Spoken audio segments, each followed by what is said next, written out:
Hello students, welcome back to my channel.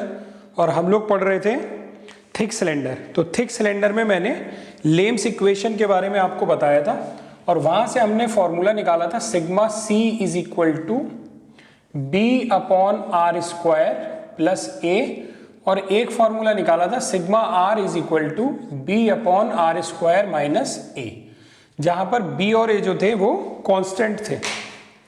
अब देखिए ज़रा, हमारे पास जो थिक सिलेंडर था उसमें एक्चुअली दो रेडियस थी।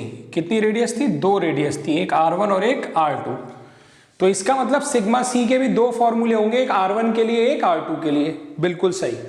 तो सिग्मा C1 होगा R1 के लिए, तो सिग्मा C2 के लिए हम लोग एक बारी फिर से यही फॉर्मूला लिखेंगे B upon R2 square plus A। इसी तरह से सिग्मा R के लिए अगर मैं यहाँ R1 कर दूंगा तो ये क्या हो जाएगा? Sigma R1।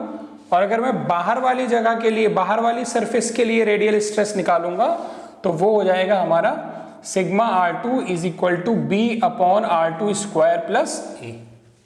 इतनी चीजें हमने आपको लास्ट वीडियो में बताई थी। अब ये चार इक्वेशन है, इन चार इक्वेशन का यूज करके हमसे डिफरेंट डिफरेंट चीजें पूछी जाएंगी।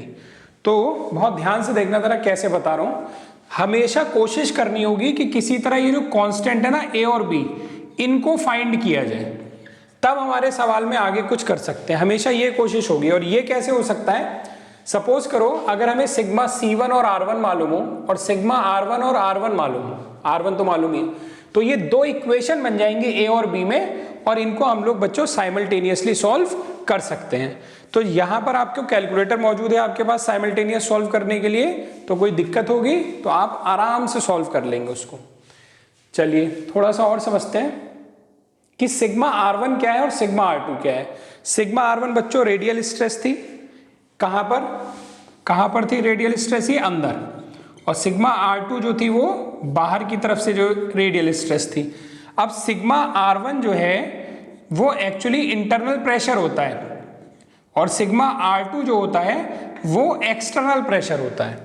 अब बहुत ध्यान से एक बात देखिएगा कि जो एक्सटर्नल प्रेशर हमारा होता है वो अगर सवाल में दिया है तब तो उसको हम लोग लेंगे, अगर नहीं दिया है या उसके बारे में बात नहीं की है तब फिर हम लोग सिग्मा R2 की वैल्यू को 0 एज्यूम करेंगे।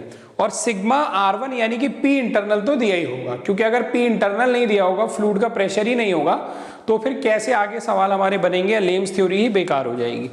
तो अभी हम लोग इन चीजों का यूज करने वाले हैं। जल्दी से आप इसको नोट कर लीजिए।